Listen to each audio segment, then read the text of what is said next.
Okay बड़ी आज हम देखने जा रहे हैं एओटी के एपिसोड 6 को। एपिसोड की स्टार्टिंग होती है कोनी से, जो कि आर्मिन को होश में लेके आता है। वो आर्मिन से बात करने की कोशिश करता है, लेकिन आर्मिन जैसे ही अपने होश में आता है वो चिल्लाने लगता है। कोनी उससे पूछता है कि आखिर उसके साथी कहाँ पर हैं। ये लड़की यमीर कोनी से कहती है, तुम्हें दिख नहीं रहा कि उसके दोस्त मारे जा चुके हैं। कोनी उससे कहता है कि आखिर वो ऐसी बातें कर क्यों रही है और उन टाइटन्स ने आर्मिन को क्यों छोड़ दिया। यमीर कहती है कि शायद उन टाइटन्स को लगा हो कि आर्मिन पहले ही मर चुका है। यमीर की बातों को सुनने के बाद कोनी को उसके ऊपर गुस्सा आ रहा होता है, लेकिन क्रिस्टा इन दोनों के बीच में आकर इनकी लड़ाई रोकने की कोशिश करती है। यहाँ दिखाया जाता है कि यमीर क्रिस्टा की काफी अच्छी दोस्त बन चुकी है। कोनी अब आर्मिन से उसके साथ चलने के लिए कह रहा होता है, लेकिन आर्मिन कोनी से कहता है कि वो बाद में उससे मिलेगा, क्योंकि फिलहाल वो रेयर गार्ड के पास जा रहा है। अगले सीन में आर्मिन अपने ओडियम गियर का यूज करते हुए रेयर गार्ड की ओर जा रहा होता है। आर्मिन यहाँ पर ये सोच रहा है कि उसे लगा था कि ये दुनिया घटिया बन चुकी है, लेकिन ये दुनिया पहले से ही घटिया थी। ताकतवर हमेशा कमजोर को परेशान करता है, और जो उसके दोस्त एरन और मिकासा हैं वो इस दुनिया में स्ट्रांग बनने की कोशिश कर रहे हैं। और उन्होंने आर्मिन जैसे कमजोर आदमी की भी मदद करी, क्योंकि उन्हें लगा था कि आर्मिन को प्रोटेक्ट करना बहुत जरूरी है। इन सब बातों को सोचने के साथ साथ आर्मिन का ध्यान भटक जाता है और वो नीचे गिर जाता है। आर्मिन तभी नोटिस करता है कि ये लड़की इस सोल्जर को बचाने की कोशिश कर रही होती है, और ये लड़की आर्मिन से भी कहती है कि वो उसकी हेल्प करे इस सोल्जर को बचाने में। आर्मिन उस लड़की से कहता है कि यहाँ पर रहना उसके लिए सेफ नहीं है, इसीलिए वो छत पे जल्द से जल्द चले जाए। ये लड़की फिर भी आर्मिन की बात नहीं सुनती है। आर्मिन बताता है कि जो तुम कर रही हो ये किसी भी काम का नहीं है, क्योंकि फ्रांस पहले ही मारा जा चुका है। अगला सीन होता है इन लोगों का, जो कि इस गेट के थ्रू इस जगह को छोड़ने की कोशिश कर रहे होते हैं, लेकिन एक व्यापारी का सामान गेट पर होता है और वो बाकी लोगों को उस गेट के थ्रू जाने नहीं दे रहा होता है। ये बाकी के सभी लोग उसके ऊपर बहुत ज्यादा गुस्सा कर रहे होते हैं, क्योंकि वो सभी लोगों का रास्ता रोक के खड़ा होता है। ये सभी लोग एक सोल्जर को पकड़ लेते हैं और कहते हैं कि तुम हमारी हेल्प करो और इससे कहो कि ये यहाँ से जल्दी निकले। इस सोल्जर उसको रुकने के लिए कहता है, लेकिन ये आदमी उसको डराते हुए कहता है कि क्या तुम मुझे जानते नहीं, मैं इस शहर का सबसे बड़ा व्यापारी हूँ। ये आदमी अब सबसे कहता है, अगर तुम्हें मेरी मदद करनी है तो करो, क्योंकि ये जो सामान है ये तुम एक एक की जान से भी महंगा है। थोड़ी देर तक यहाँ पे शांति बनी रहती है, लेकिन तभी ये बच्ची अपनी मॉम को इशारा करती है। आखिर वो क्या चीज है? एक बहुत बड़ा सा टाइटन इनकी ओर भागते हुए आ रहा होता है, और उसको देखकर यहाँ पर इन सभी लोगों के बीच में हड़कंप मच जाता है। यहाँ पर कुछ एलीट सोल्जर्स होते हैं जो इस टाइटन का पीछा कर रहे होते हैं, और बड़ी ये टाइटन एक एबनॉर्मल टाइटन होता है। तभी यहाँ पर अचानक से बहुत स्पीड में मिकासा आती है और वो इस टाइटन को एक शैश में ही मार देती है। मिकासा देखती है इस आदमी को और उसे पता चलता है कि इस आदमी ने गेट को रोक के रखा है, इसीलिए शहर में रहने वाले जो लोग हैं वो बाहर नहीं जा पा रहे हैं। और जो सोल्जर्स यहाँ पर लड़ रहे हैं वो इसीलिए लड़ रहे हैं क्योंकि अभी तक लोगों ने शहर को खाली नहीं किया है। मिकासा को इस आदमी को देखकर बहुत गुस्सा आ रहा होता है और वो इसकी और बढ़ रही होती है। ये आदमी मिकासा से कहता है कि वो उसके सीनियर को कंप्लेंट करेगा उसकी, अगर उसने उसका कहा नहीं माना तो। मिकासा तब भी आगे बढ़ रही होती है। इस आदमी के जो साथी होते हैं वो मिकासा को पीटने के लिए आगे बढ़ते हैं, लेकिन वो खुद ही पिट जाते हैं। मिकासा अब सीधे उस आदमी के पास जाती है और उसको धमका देती है,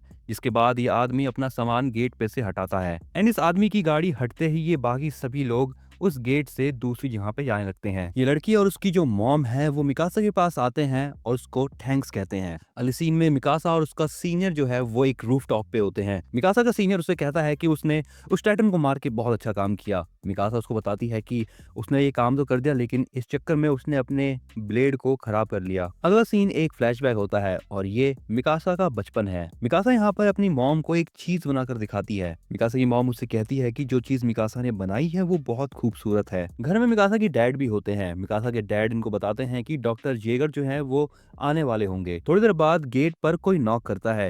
इन लोगों को लगता है कि ये डॉक्टर जेगर होंगे। गेट के बाहर डॉक्टर जेगर होते हैं जो कि गेट को नॉक कर रहे होते हैं। यहाँ पर उनके साथ एरन भी होता है। डॉक्टर जेगर एरन को बताते हैं मिकासा के बारे में। वो ये भी कहते हैं कि जो मिकासा है वो एरन के ही एज की है। ग्रीसा ये चीज नोटिस करता है कि गेट तो कोई खोल ही नहीं रहा, और वही गेट खोल के अंदर घुस जाते हैं। लेकिन जैसे ही वो गेट खोल के अंदर का सीन देखते हैं उनके होश उड़ जाते हैं। एरन उनसे पूछता है कि आखिर अंदर उन्होंने क्या देख लिया ऐसा। डॉक्टर जेगर देखते हैं कि एक औरत जमीन पे पड़ी होती है और उसमें से खून बह रहा होता है, और ये औरत होती है मिकासा की मॉम। एरन के डैड एरन से कहते हैं कि वो जाकर मिकासा को ढूंढे, और तब तक वो मिलिट्री पुलिस को बुला के ला रहे हैं। अगला सीन होता है दो लोगों का जो कि यहाँ पर मिकासा को बांधे हुए रखते हैं। अगला सीन होता है मिकासा के डैड का, जो कि ये समझ के गेट खोलते हैं कि उनसे मिलने डॉक्टर जेगर आए हैं, लेकिन उनमें से एक आदमी चाकू घुसा के मिकासा के डैड को उसी मोमेंट पे मार देता है। ये आदमी इन दोनों से कहता है चुपचाप शांति से हमारे साथ चलो, नहीं तो मैं किसी को काट वाट दूंगा तो अच्छा नहीं लगेगा। लेकिन मिकासा की मॉम कैंची लेके एक आदमी से लड़ने की कोशिश करती है